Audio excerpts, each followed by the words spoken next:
Ya, pesannya adalah yang namanya investasi US dollar ataupun dolar itu tidak bisa berdiri sendiri. Anda tetap harus punya investasi yang lain.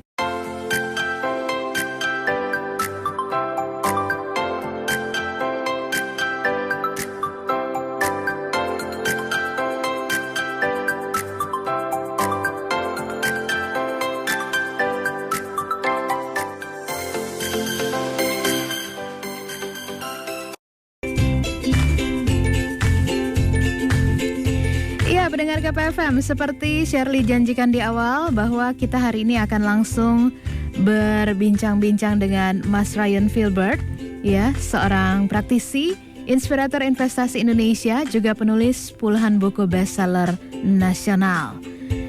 Dan berbicara mengenai dolar hari ini, ya, tentu saja yang namanya tabungan dolar pun udah jadi salah satu instrumen investasi yang populer ya, pendengar KP. Selain sebagai tabungan, menyimpan uang berbentuk dolar pun setidaknya ini bisa memberikan perlindungan terhadap aset kita dari inflasi. Bagaimanakah selengkapnya? Langsung Shirley terhubung dengan Mas Ryan. Selamat pagi Mas Ryan Filbert. Ya, selamat pagi Mbak Shirley dan selamat pagi kepada seluruh pendengar KP dimanapun Anda berada. Gimana kabarnya hari ini Mas Ryan? Baik sekali, luar biasa. Begitu sudah hari Rabu, saya tambah semangat lagi bangun pagi karena harus siaran pagi. Oke, PPKM masih diperpanjang, masih berlanjut. Jadi tetap sabar ya Mas Ryan. Di sana level berapa Mbak? Level 4. Oh sama. Ya. Oh bagus. Ya. Seperti itu. Jadi sama ketatnya lah. Ya. Itu sudah tetap prokes di junjung tinggi ya. Oke. Mas Ryan, ini yang namanya berinvestasi dolar. Wah, ini apakah ini juga merupakan investasi sih sebetulnya? Ya, kalau dari saya ya, pertama segala sesuatu yang kita yakini bisa membuat suatu hidup menjadi lebih baik. Sebenarnya saya selalu menganggap sebagai investasi ya. Misalnya pertama saya berteman dengan orang baru, dengan teman baru ya. Sebenarnya bagi saya itu juga investasi. Nah, jadi kalau apalagi dengan dolar itu juga ketika kita melihat ya, sebenarnya dengan yang namanya dolar itu ada satu fakta yang menarik sebenarnya, bahwa dari 25 tahun terakhir gitu ya, kita tidak menemukan bahwa dolar itu pernah turun. Loh, aneh toh.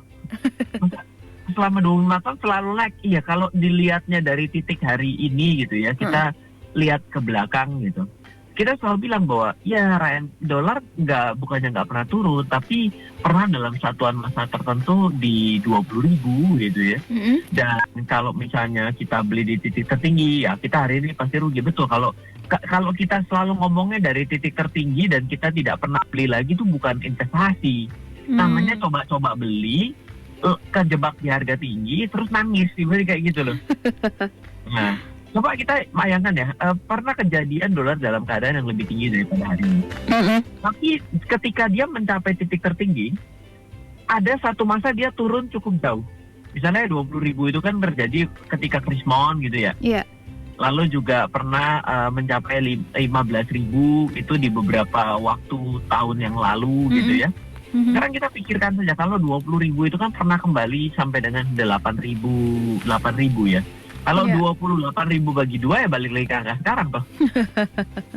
Ya, jadi akhirnya balik lagi. Nah, jadi prinsip dasarnya sebenarnya ketika kita melihat sudut pandangnya dari sana, kita bisa mendapati memang dolar dalam kondisi yang lebih mahal dari hari ini. Tapi yang menarik tuh begini. Kalau kita lihatnya adalah tahun 98 dan 2008 saja dulu. Tahun 98 itu Indonesia yang kenapa-napa atau Amerika yang kenapa-napa? Indonesia ya, Asia Tenggara kan pada waktu itu dihantam dengan kurs yang tiba-tiba goyang dan negaranya tidak sanggup membuat cadangan sehingga babak belur gitu ya. Iya. Nah, jadi pada saat itu secara logika kita bisa bilang, ya jelas saja ya pada saat itu dolar menjadi 20.000 kan jadi begitu ya? Iya. Berarti benar ya bahwa pada saat itu rupiah ataupun Indonesia yang melemah, ya dolar menguat menjadi satu satu logika yang cukup bisa kita terima ya. Mm-mm. Oke, nah sekarang yang kedua kita bicara mengenai tahun 2008. Di tahun 2008 itu apakah Indonesia kenapa-napa atau Amerika yang kenapa-napa? 2008. 2008 kan krisis kita yang kedua nih, yang kita sadar sebagai krisis ya. Mm-mm. Kalau dari sejak tahun 90-an kan itu 2 kali krisis ya, plus yang saat ini resesi ya. Mm-mm. 2008 itu kan kejadiannya Amerika babak belur akibat kasus gagal bayarnya dari surat hutang berbasis properti yang di luar primary, subprime ya kan. Oke. Itu berarti secara tidak langsung kita bisa mendapatkan suatu kesimpulan, Amerika ini nggak sehat ya. Tapi kalau kita ingat-ingat, apakah pada saat itu juga dolar melemah? Nggak juga loh. Jadi artinya dalam kondisi apapun, dolar itu selalu menguat. Oke. Bukan bicara naik dan turun, tapi kalau yang namanya naik dan turun itu kan kita harus memperhatikan dua mata uang nih. Iya. Sekarang penguatan yang terjadi secara kursnya dolar itu terhadap rupiah itu dalam keadaan yang ekstrim pun, di mana 2 kali kejadiannya itu berbeda. Yang satu Indonesia yang melemah, yang satu Amerika yang melemah atau yang kenapa-napa. Itu dua-duanya kita dalam kondisi yang sama-sama tetap nggak bisa mengalahkan kurs daripada dolar.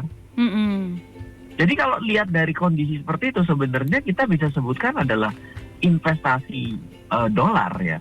Dolar Amerika dulu deh, jangan yang lain. Kita jangan ngomong yen, kita jangan ngomong renminbi, kita jangan ngomong Singapura dolar, Australia dulu. Kita satu dulu aja. Karena kan alasannya sebagai dolar, karena sebagai hard currency ya. Yes. Hard currency itu artinya kalau kita pergi bawa rupiah ke Amerika, itu di money changer sana tidak semua terima. Ini mata uang apa ya? Bingung sih. Gitu ya Mas ya? Iya, kalau dibawa keluar, kalau jangan jauh-jauh, kita pergi sampai ke Hong Kong gitu coba ya. Kalau Singapura itu masih banyak, cuma kursnya babak belur.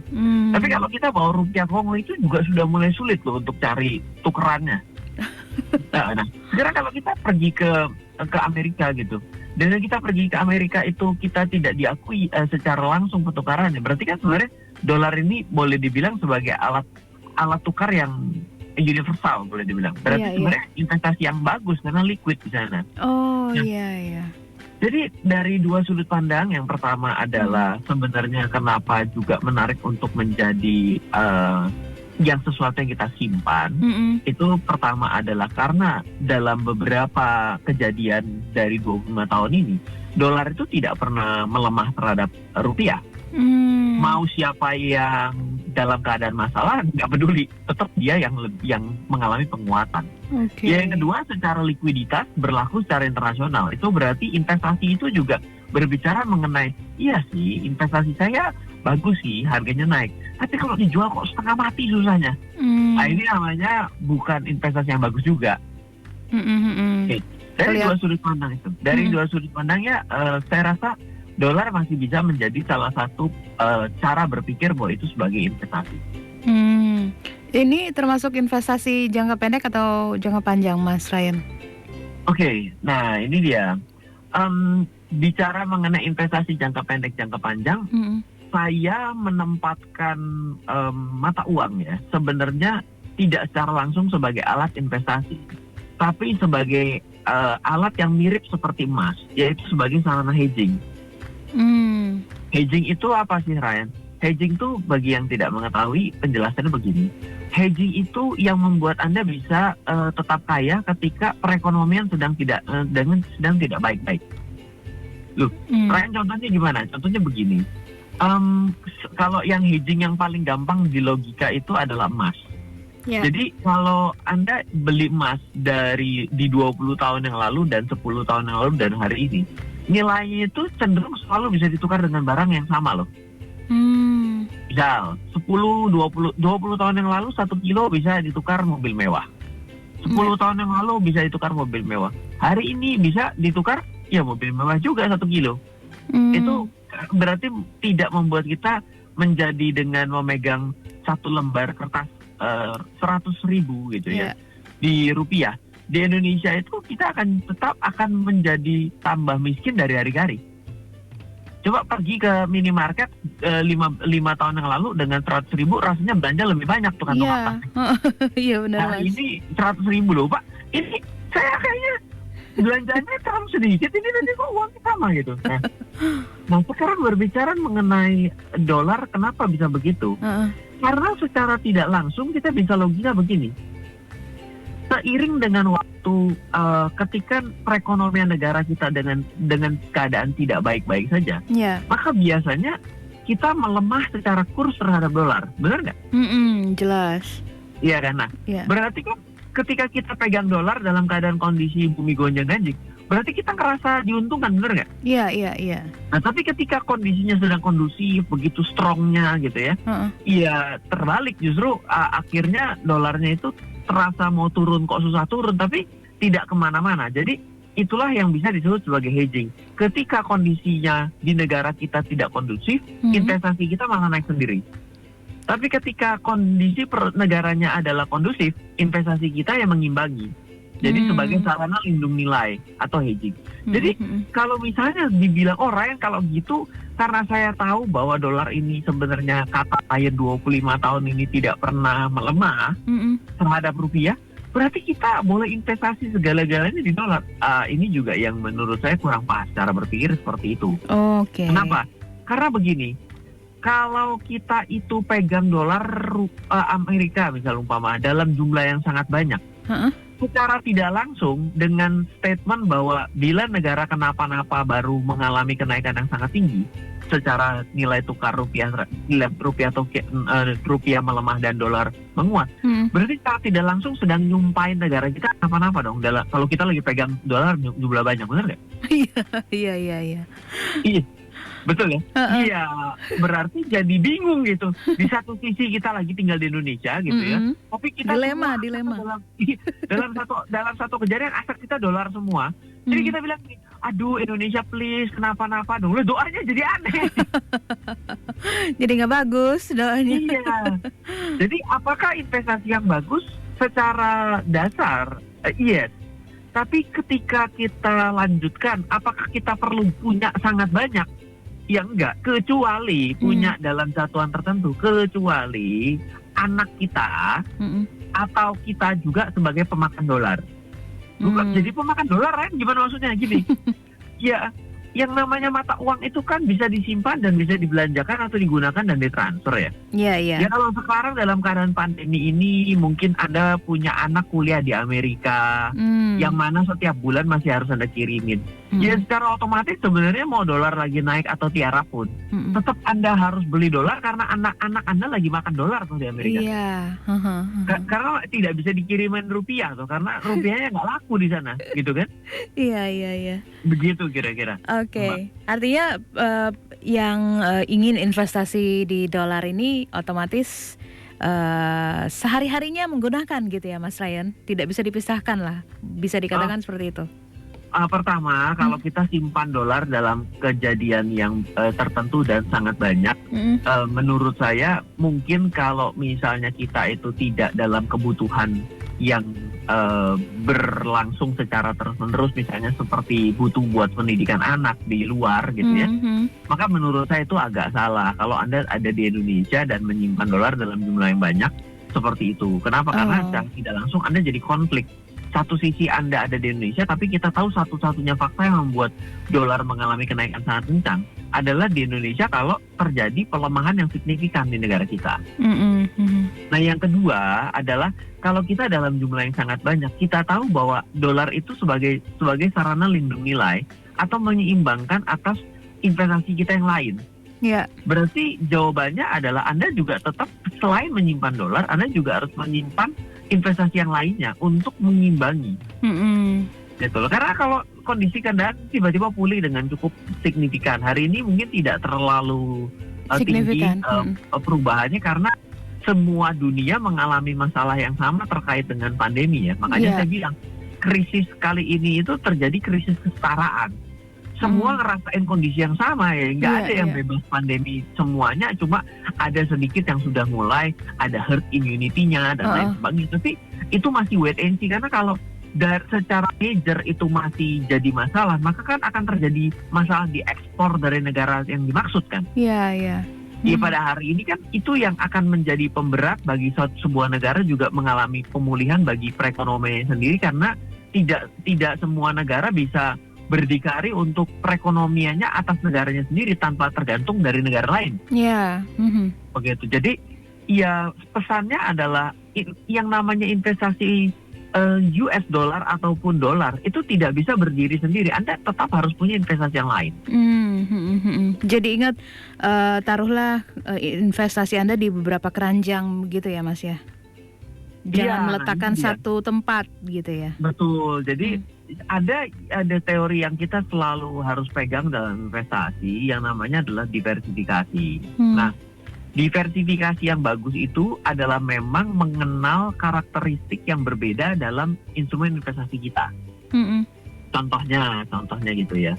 Saya punya investasi yang sangat ngegas, artinya sangat mungkin untuk mengalami kenaikan yang tinggi. Tapi di satu sisi kita harus menaruh investasi kita yang di waktu yang sama, kita harus menaruh uang kita pada investasi yang sangat aman. Sehingga apa? Bisa mengimbangi atas sangat tingginya di satu tempat dengan sangat aman di tempat yang lain. Harusnya seperti itu. Ya, meskipun yang namanya dunia ini kan sedang mengalami perubahan dan evolusi yang sangat masif gitu. Sehingga muncul teori baru bahwa buat orang yang sangat ngerti, itu lakukanlah investasi yang sangat terfokus, terpusat. Karena dia katakan, kalau orang yang melakukan diversifikasi itulah orang yang tidak mengerti akan investasi yang sedang dia lakukan. Ya, pada prinsipnya ya, orang paling ngerti sekalipun, itu tidak terlepas daripada faktor kemungkinan untuk rugi loh. Orang penerima Nobel ekonomi saja, itu tiba-tiba namanya saya lupa berdua, itu mendapatkan Nobel ekonomi, itu bikin fund manager, itu bangkrut loh. Emang ada orang yang lebih ngerti dari penerima Nobel ekonomi untuk mengatur keuangan? Jadi bingung pertanyaannya kan. Jadi terlalu mengerti dan tidak terlalu mengerti pada prinsipnya apa sih di dunia ini yang 100% bisa kita pahami. Loh, orang yang masih ada di badan kita aja, gigi geraham saja, dan juga usus buntu aja sampai hari ini masih nggak ngerti fungsinya apa kok. Nggak, apalagi nih duit gitu loh. Kalau dari saya gitu ya, saya sendiri ada orang yang menganut bahwa saya ini adalah orang yang kok makin hari makin belajar makin bodoh rasanya. Kok masih aja ilmunya masih yang kurang gitu dibandingkan 2 tahun yang lalu, kayaknya malah pinteran 2 tahun yang lalu. Hari ini kok banyak yang saya pelajari, makin kerasa saya nggak ngerti. Yang kedua adalah saya selalu merasa bahwa pertama kali saya membeli sebuah instrumen investasi, saya selalu berpikir gini, kalau saya beli dan saya salah, apa yang harus saya lakukan? Jadi saya tidak pernah punya kepercayaan diri 100% ketika saya membeli. Kenapa? Karena saya yakin mungkin saja saya salah.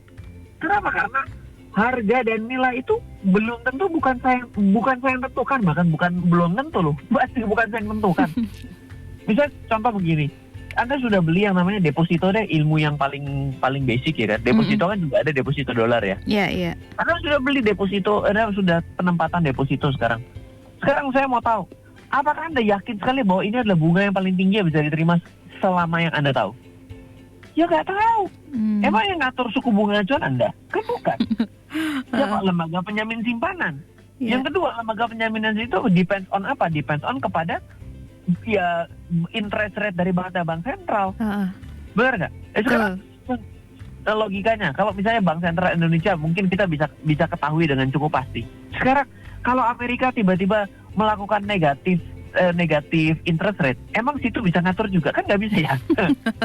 Nah, berarti kan sesuatu yang tidak bisa kita kontrol, berarti kemungkinan untuk kita ragu-ragu dalam memberikan kepercayaan 100 diri atas penempatan investasi yang kita lakukan kan sebenarnya patah dengan sendirinya argumennya kan. Iya. Begitu kira-kira Pak.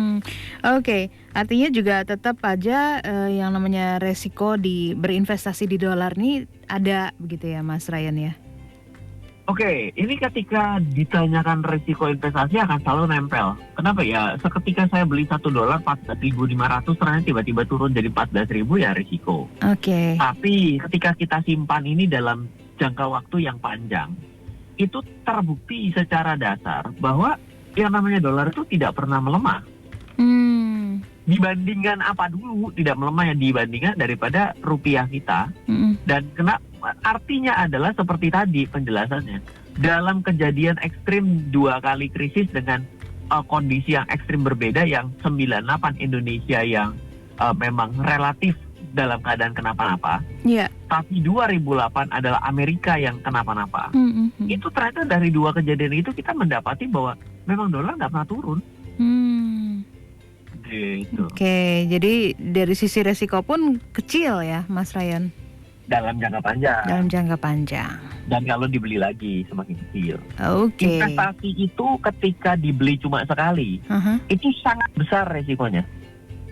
Kok bisa sih, Ryan? Gini, logikanya gini. Kita semua kalau dolar itu mungkin masih bisa memahami sebagai instrumen yang volatility dan juga mungkin masih ada kemungkinan untuk turun. Itu apalagi ketika kita lihat dalam keadaan tertentu memang ada fasenya bahwa rupiah sangat kuat sekali.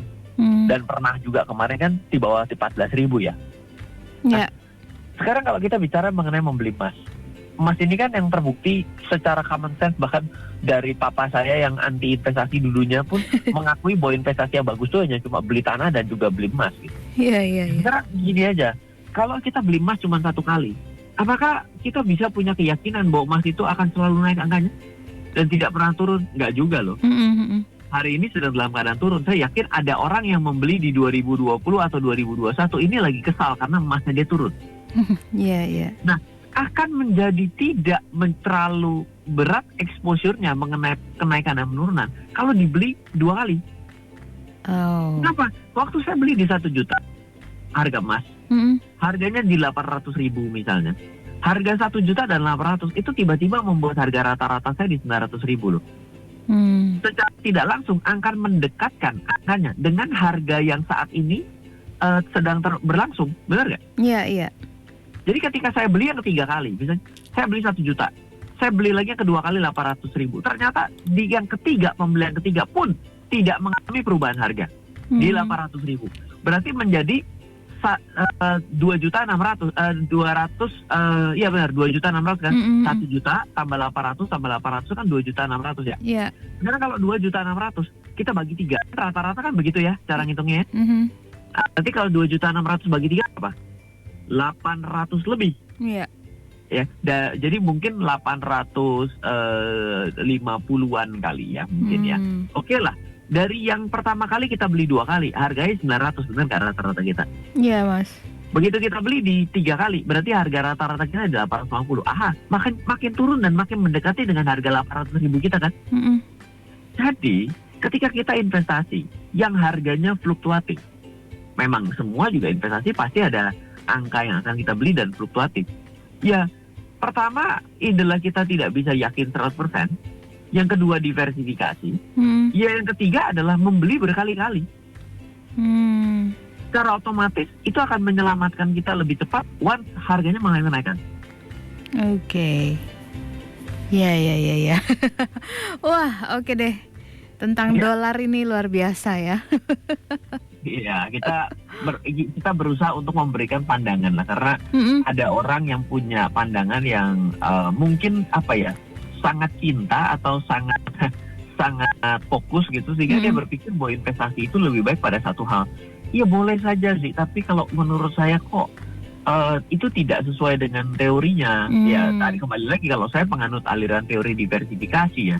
Kalau saya menganggap bahwa saham adalah investasi yang sangat fluktuatif, mayoritas, menjadi bisa naik bisa turun dengan cepat, sehingga saya anggap bahwa ini investasi yang bagus. Tapi di satu sisi saya meyakini bahwa saya perlu investasi yang lain untuk mengimbangi. Kita berusaha untuk memberikan menu lah atas yang dilakukan oleh rekan-rekan sekalian, pendengar KP gitu ya. Yang investasi itu ya kita mesti mengenali satu dengan yang lainnya itu ada keunggulan dan kelemahannya. Ya, mari telanlah keunggulannya, berusahalah geser kerugiannya. Bukan berusaha untuk tidak mau lihat ke resikonya, itu beda ya. Naif. Tapi yang kita perlu lakukan adalah kita sadar nih potensi untungnya. Tapi kan di satu potensi untung kan ada potensi risiko ya. Nah, potensi risiko ini bisa di reduce atau digeser dengan cara apa? Ya dengan cara kita lebih berpengetahuan. Contoh tadi tuh, saya tahu harga emas 1 juta. Sekarang bagaimana cara menghindari kerugian dari 1 juta itu sehingga dari penurunan yang terjadi itu bisa membuat saya terhindar dari kerugiannya atau menggeser kerugiannya. Ya tadi itu strategi menggeser rugi loh. Dari 1.800.000 rugi saya 200.000. Yeah. Dengan saya beli 2 kali rugi saya tinggal 100.000. Saya beli 3 kali rugi saya tinggal 50.000. Nah berarti kan itu tengah menggeser kerugian. Iya. Nah itu kan part of strategi yang harus kita ketahui. Atas kelemahan itu mau kita tutupi dengan apa strateginya? Kelemahan itu harus ditutupi dengan strategi. Saya orangnya pendek. Bagaimana caranya saya bisa mengimbangi dengan orang yang panjang tinggi badannya? Kalau jalan saya pasti tertinggal. Ya saya jalan dengan lebih cepat. Iya dong. Iya betul. Iya kan, saya tinggi 165 dibandingin 180 ya. Saya kalau jalan langkah saya pasti lebih pendek. Iya betul Mas. Terus apa? Atas kelemahan itu apa yang harus saya lakukan? Agak sedikit berlari. Ya harus lebih cepat. Iya. Kalau kita tidak lebih cepat ya udah sudah pendek, jalannya pelan pula ya matilah kau gitu. Ketinggalan terus. Iya. Gitu. Oke Mas Ryan, thank you ya untuk advice-nya pagi hari ini. Sukses aktivitasnya. Ketemu lagi sama-sama. next week. Oke, thank you. Next Thank month, you. karena ganti bulan. Thank you. Oke, selamat pagi Mas Ryan, sukses. Ya. Halo, terima kasih sudah menyaksikan video di RF Channel on YouTube. RF Channel adalah channel edukasi untuk kita secara bersama-sama belajar dan mendapatkan aktualisasi mengenai investasi, keuangan, dan bisnis bersama saya, Ryan Filbert, dan tim. Add nomor WhatsApp saya di 0895 07 08 0789 0895 07 08 0789. Download aplikasi MyRF di Android atau iOS untuk mendapatkan artikel dan tema-tema khusus mengenai edukasi investasi, keuangan, dan bisnis pada aplikasi MyRF sekarang juga. Setiap bulan, saya bersama dengan tim memiliki kelas, mulai dari belajar trading dengan analisa teknikal, yang strateginya bisa Anda terapkan pada seluruh market, mulai dari saham, forex, hingga cryptocurrency, atau kelas investasi saham bernama Fundamental Camp. Untuk mengetahui kelas lainnya dan bertanya mengenai kelas, hubungi tim sekarang juga di 0852 882 6187. Sekali lagi, 0852 882 6187. Semoga terus bermanfaat. Dari saya Ryan Filbert, salam investasi untuk Indonesia.